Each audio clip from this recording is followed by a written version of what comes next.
Hello guys, welcome to Fundamentals of Surveying. Today, we will be discussing earthworks. Earthworks consists of the movement of materials to establish a predetermined surface for the construction of public and private works and determination of the volume of materials moved. It involves processes such as excavating, hauling, dumping, crushing, and compacting of soil or unformed rock.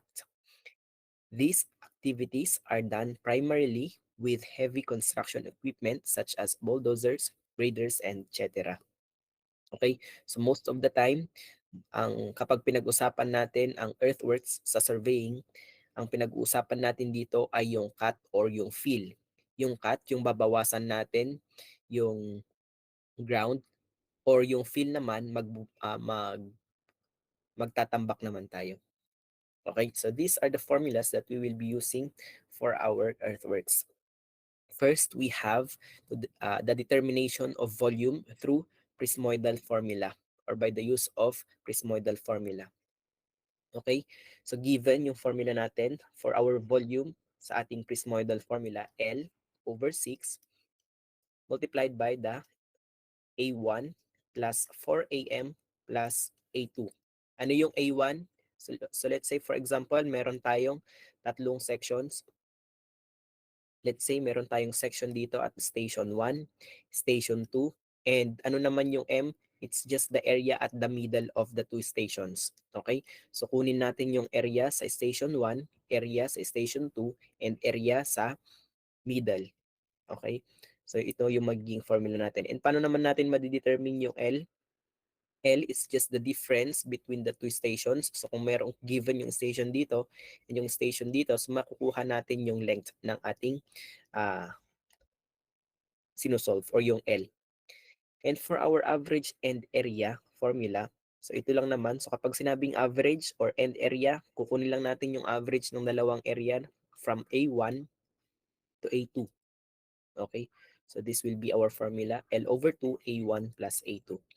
And if we have prismoidal correction, so kung gusto naman nating malaman yung prismoidal correction, so this will be our formula for prismoidal correction. So let's say for example, this is our section. So ano yung magiging formula natin? L over 12, C1 minus C2, D1 minus D2. Ano yung C? How can we solve for the C? Simply, C is just the height from the middle of the road. Kung ano yung nasa gitna, yun na yung C kaagad. Yung C2, ganun din. Paano naman yung D at saka D1 or D2? Yung D1 is just the total length from the left side going to the right side of the cross section. So ganun din sa D2. Okay? So minsan magne-negative to. So if we want to determine the volume using end area with prismoidal correction, so kung una kukunin muna natin yung area using end area, then prismoidal correction, ito naman siya. May time na magne-negative to. So if magne-negative yan, so minus times minus multiplied by negative, so magpa-positive ito guys, no? So negative magiging negative minus negative. So parang magta-times lang yan, so magpa-plus, okay? So the difference between the volumes obtained by the average end area formula and the prismoidal formula is called the prismoidal correction. So ito 'yon. So kung gusto naman nating malaman kaagad yung volume of the prismoidal correction, it's just the difference between the prismoidal formula and the average end area formula. Okay? So kung mapapansin ninyo, para mas madali nating makuha yung area dito, pwede nating hati-hatiin to sa triangle. Tama ba? So kung ganyan, hatiin natin to sa triangle. Meron tayong triangle dito, triangle dyan, triangle dito, and triangle dito. And paano na nga ba natin malalaman or ano na nga ba yung formula natin for area of a triangle? So this will be the area of a triangle. So 1/2 base times height. So kung meron tayong triangle na ganito, yung base natin ay ito, yung height natin ay ito. Tama ba? And if we have a triangle na ganito, naka-slant, so ganun pa rin, yung base ay ito pa rin, and yung height ay yung height lang na ito. Okay? So next, kung meron naman tayong trapezoid, So let's just recall the area of a trapezoid. So 1/2 A, the upper base plus the lower base multiplied by the h or the length between the two bases. Okay, so yun yung magiging area natin. So kung i-apply natin tong area ng triangle, kung meron tayong section na ganito, how can we solve for the area of this section? Okay, so i-divide muna natin to into triangles. Okay, so meron tayong triangle 1, triangle 2, triangle 3, and triangle 4. How can we solve for the area of the triangle 1 given yung height niya nito? Okay, let's say height 1 and base 1. Okay, paano natin makukuha? 1/2 base times height. Okay, kung kaano lang to kataas or gaano lang yung height niya. Okay? Wala na kayong papakialaman kahit naka-slant man yan. Basta ang goal lang natin is yung height niya. Next, paano naman yung area 2? Yung magiging base natin ngayon ay ito na. And paano yung magiging height natin? Ito naman siya, h2. Okay? So 1/2 base times height. So ganun lang sa 3 and 4. Okay? So that will be our solution when we are dealing with the areas from this section. Okay, without any further ado, let's try to solve this problem number 1. For our problem number 1, given the following cross-section notes of an earthquake on a rolling terrain, the width of the road is 12 meters and the side slope is 2.5:1. Okay? So ito yung magiging notes natin. So ngayon sa pagbasa, alam naman natin kung paano basahin yung station, guys, no? Stationing stands yung 5, that is kilometer, the rest ay meters. Okay, so paano naman ito? So itong notes natin, so sa gitna 0 dahil given naman yung road natin, ang pinagawa natin dito sa earthworks ay yung roadworks. Okay? Kung magtatambak ba tayo or magka-cut tayo, mag-aalis tayo ng certain portion of a ground para makagawa tayo ng road. Okay? So yung 0 stands for the center of the road. Okay? Ano naman yung positive? Minsan magne-negative yan. So yung positive, papataas yan. Ibig sabihin, magka-cut tayo. Okay? Kapag negative naman yan, magtatabon naman tayo papababa. Okay? So yan lang yung ibig sabihin ng positive or negative. Kasi sometimes, meron tayong negative and meron tayong positive. Okay? Let's try to understand these notes. So, given, ito naman na yung ating mga notes. Then our question or our requirement is to compute the volume using Prismoidal formula, and second, compute the volume using end area with Prismoidal correction. Okay, let's solve this problem number 1. Una, intindihin muna natin, dito muna tayo sa station 5 plus 00 or sa station 5,000. So kapag i-draw natin to, una, kailangan muna nating maintindihan na yung width of the road ay 12 meters. So ibig sabihin, kung magsisimula tayo sa center line, if this is the center line of the road, yan. So dito, let's say that, so yung 12 meters, paghahatian lang, guys, no? Sa left side, 6 meters. Sa right side, 6 meters. So sa left side, let's say this is our 6 meters. Ito naman yung 6 meters. Okay. Una, 0 plus 5. So, andito naman na yung 0, guys, no, sa center line. So, yung 5, positive 5, so magkakat tayo. Let's say nandito yung 5. Actually, ito ay parang coordinates lang din. Okay? So, yung mga walang positive or walang negative, yun yung mga horizontal coordinates natin. Yung may positive or negative, yun yung vertical coordinates natin. So, again, 0, then 5. Let's say yung 5 ay nandito. Next, dito naman tayo sa left side. So meron tayong 31 sa horizontal. Let's say yung 31 hindi na to scale, guys, no. Let's say nandito yung 31. Then yung 10, positive 10, let's say nandito yung positive 10.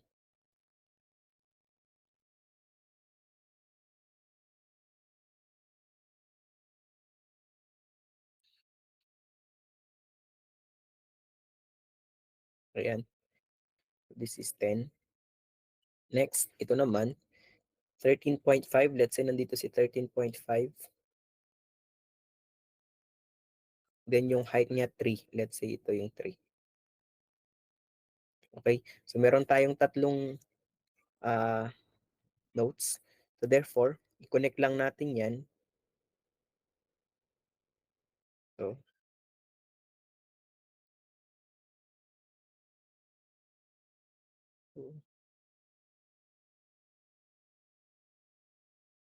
okay, so therefore, this is now the cross-section of our natural ground. So saan natin ngayon ipapatayo, saan natin i-construct yung road, ito na siya.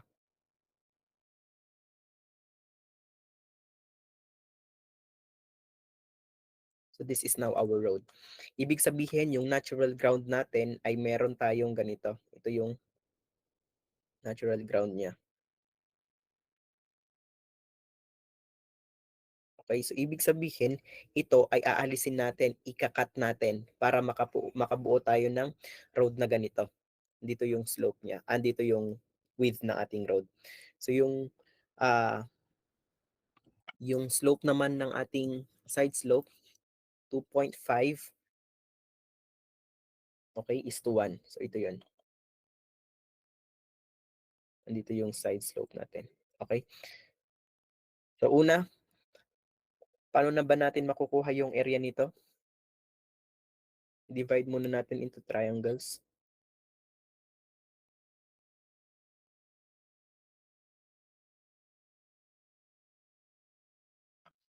So this is our station 5 plus 0, 0, 0. So let's just recall the formula that we will be using for prismoidal formula for our solution.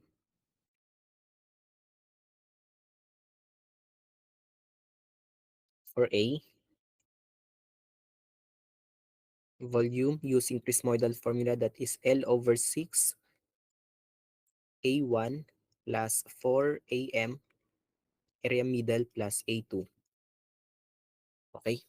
So kailangan muna natin yung L. Paano natin masosolve yung L?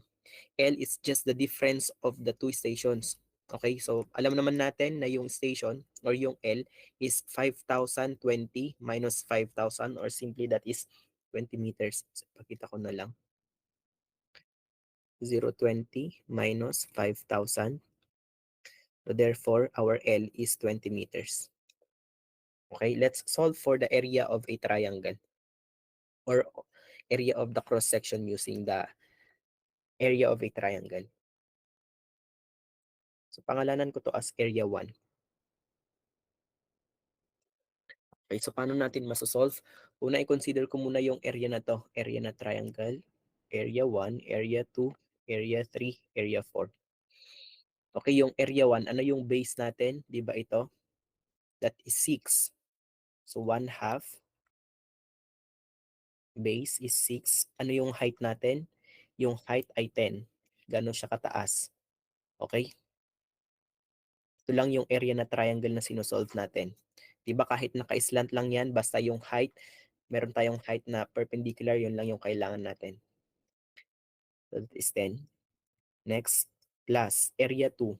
Ito naman yung base natin for area 2. Ano naman yung height niya? Diba ito? Which is hanggang 31. Okay? So 1/2 base natin, 2. Height natin is 31. Next, for area 3, ganun din. Ito yung base, ito naman yung height niya, 13.5.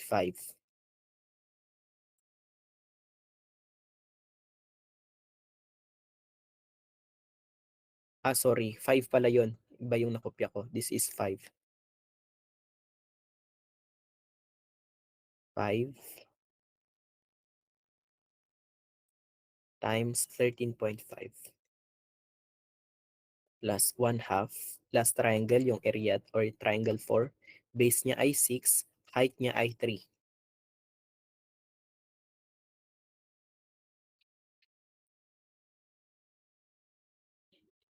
And finally, we can now solve for the area 1. Okay, so our area 1 will give us a value of 150.25 square meters. Okay, next, let's solve for the area of the second station, station 5 plus 20. So ito yon, i-draw lang natin.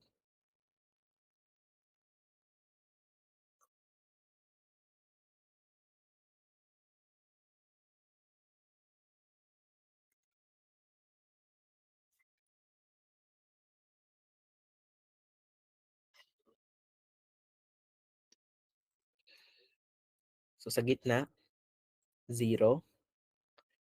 Let's say 14, andito yung 7.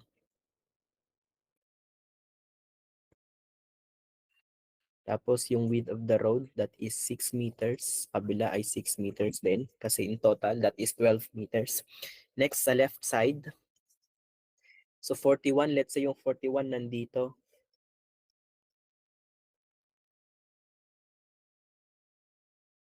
Then, dahil positive siya, tataas tayo ng 14. So let's say yung 14 nandito na lang.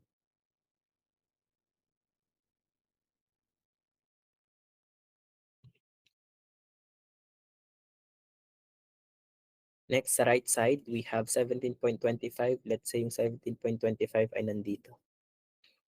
Hindi na to scale, guys, no? 17.25. Yung height niya ay 4.5. Let's say yung 4.5 ay nandito. Trace, i-connect lang natin ito.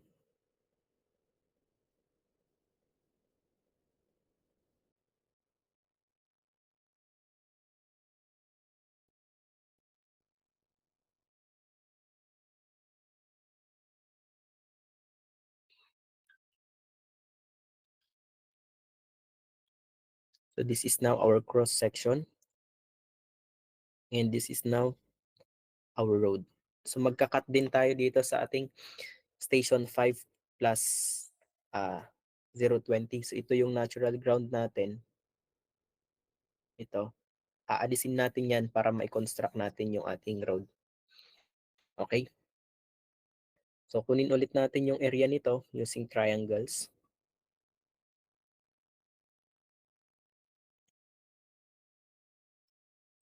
So 1, 2, 3, 4. Okay? So let's solve for this area. Tawagin natin to as area 2. So 1/2. Sa area 1, sa triangle 1 muna tayo, base niya ay 6. Height niya ay 14. Next, triangle 2. 1/2. Base natin ay 7. Ito. And yung height niya, gano'n siya kataas. Yung distance na to, which is 41. Next, area 3. 1/2. Yung base natin ay 7 pa rin. Height natin ay 17.25. Next, yung area 4. 1/2, 6. Times height, 4.5. Therefore, our area 2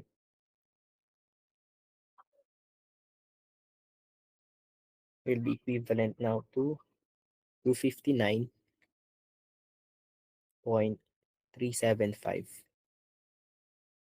square meters. Okay, so meron na tayong area 1, area 2.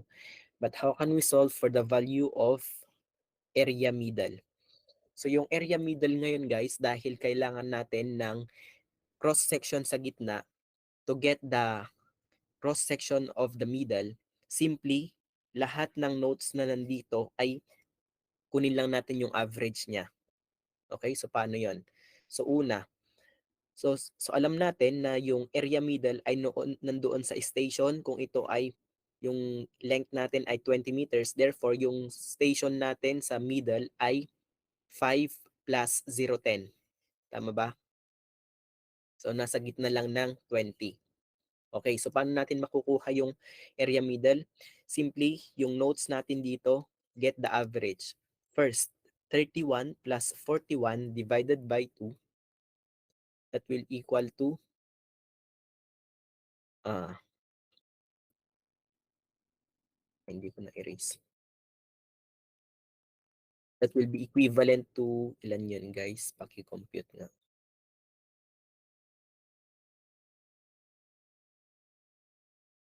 36. Okay, so kung ito yung area, dito ko na lang pala. Kung ito yung station 5 plus 00, ito naman yung station 5 plus 020. Dito ko na lang ilagay. So nasa station 5 plus 010 na tayo guys, no? So 31 plus 41 divided by 2, that will be equivalent to 36. Then 10 plus 14 divided by 2, that will be equivalent to 12.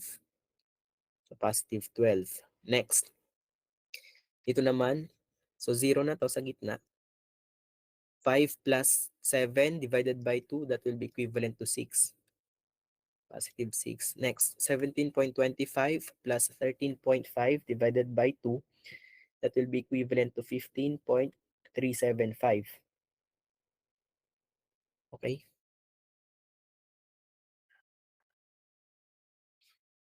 And last, 4.5 plus 3 divided by 2, that will be equivalent to positive 3.75. So this will now be the section at the middle.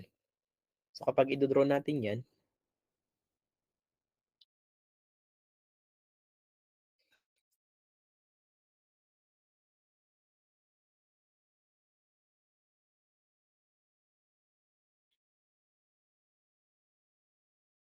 so 0, let's say yung 6 nandito. So yung 6 naman na road, let's say nandito naman yung isa.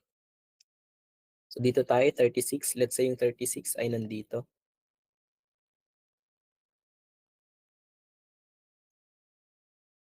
And may height na 12. Let's say nandito si 12.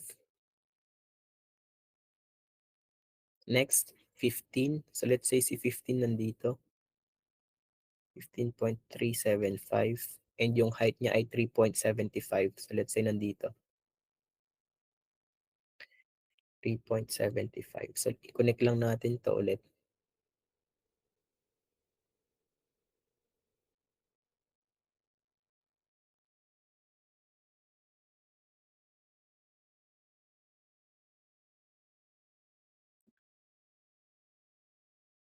Okay, so this is now our cross section at the middle. So ito yung base natin. Base of the road. Okay, so let's get the area, the middle.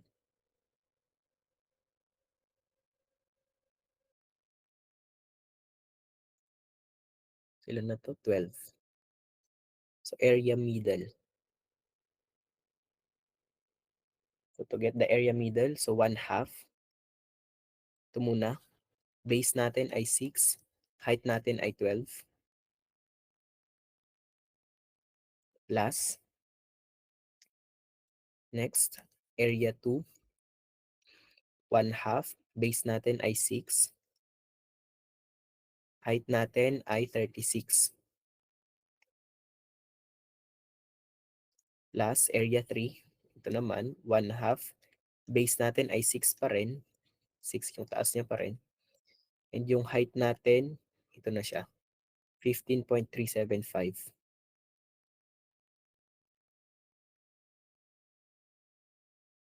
And last one, area 4, 1/2. Base natin ay 6. Height natin ay 3.75.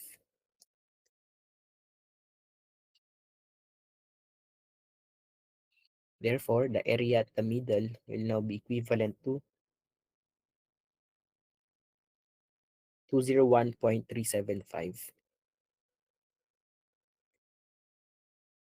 square meter. Okay? So, meron na tayong area 1, area at the middle, area 2. Therefore, we can now solve for the volume using Prismoidal formula. Ito na yon. So L, 20 over 6. Area 1 is 150.25 plus 4. Area at the middle, 201.375 plus area 2. So computing this value, this will give us this equation. Okay? So ito na yung ating sagot for the volume using Prismoidal formula. Okay, paano ba yun nangyari? Paano ba talaga yung, ano ba yung kinukuha nating volume doon actually? So ito yun. So una, ito yung ating station 5 plus 000. Pangalawa, ito yung ating station 5 plus 020. So para ma-determine natin ngayon yung volume, ito lang yun. Let's just connect the points.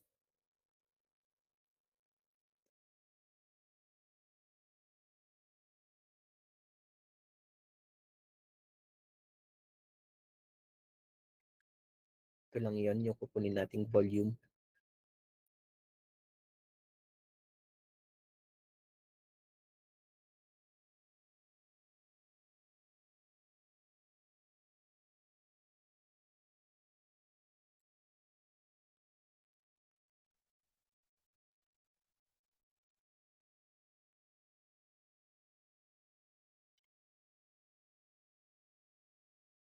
Ito yun guys.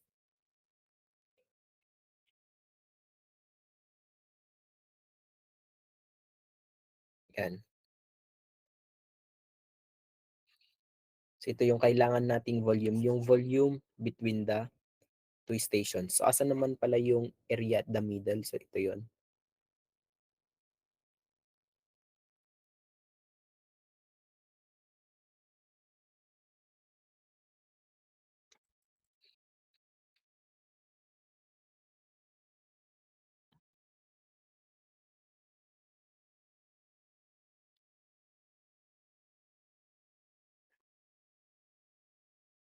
So ito yung kakailangan na nating area. Okay, so ito yung area 1, ito yung area at the middle, ito yung area 2. Okay? So yan lang yung ibig niyang sabihin. Kaya natin kailangan makuha yung volume dyan using Prismoidal formula.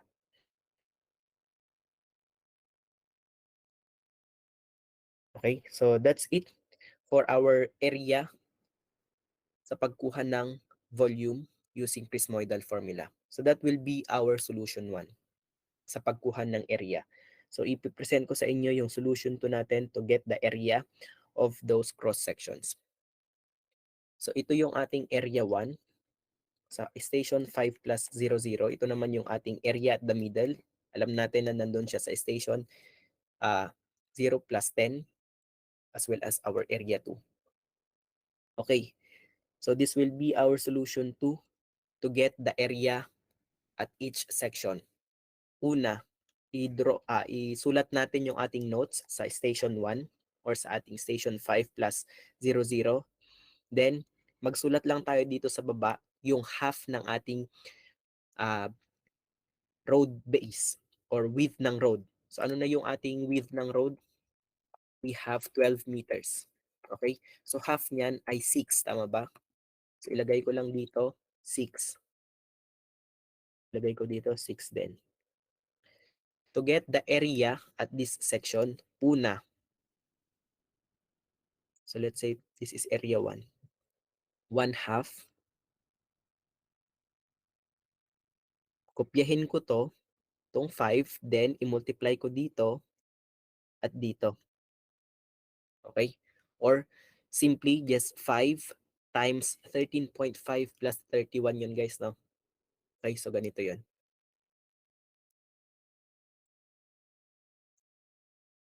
So simply, that is equivalent to 5 multiplied by 31 plus 13.5. Next, last, yung nasa baba naman, 6. Multiply ko naman dito sa 3, multiply ko naman sa 10.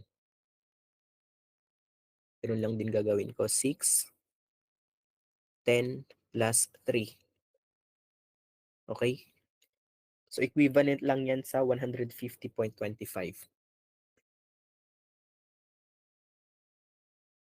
square meter. Okay, dito naman sa area middle. Ganun din, 1/2 6 multiplied by this and by this, or simply 636 plus 15.375 plus 6 ulit. Ito naman dito, tsaka dito. So 12 plus 3.75. So our area at the middle will give us a value of 201.375 square meters. And finally, for our area 2, 1/2. Ito ulit, 7 multiplied by 41 and 17.5. 17.25, I should say. Plus 6.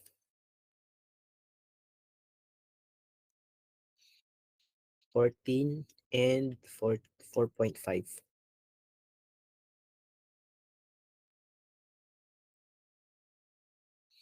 Okay, so this will give us a value of 259.375.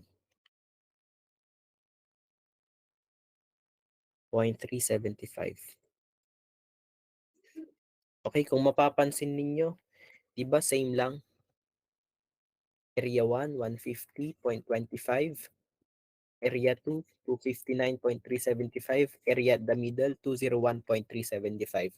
So it is up to you kung anong gagamitin ninyong solution. Okay? Same lang naman. Pero this solution, I think it's just applicable. Hindi ko pa na-try kapag sa ibang sections. So applicable lang siya kapag tatlong notes lang tayo. Okay? So tatlo lang. So 1, 2, 3. May time pa kasing 1, 2, 3, 4, 5. Ganon. Hindi ko pa na-try yun. Pero I think applicable lang siya kapag tatlong sections. At tatlong notes. Okay? So again, kung kukunin natin yung volume using Prismoidal formula, 20 over 6, L over 6, area 1, 150.25 plus 4 AM, area at the middle, 201.375 plus area 2, 259.375.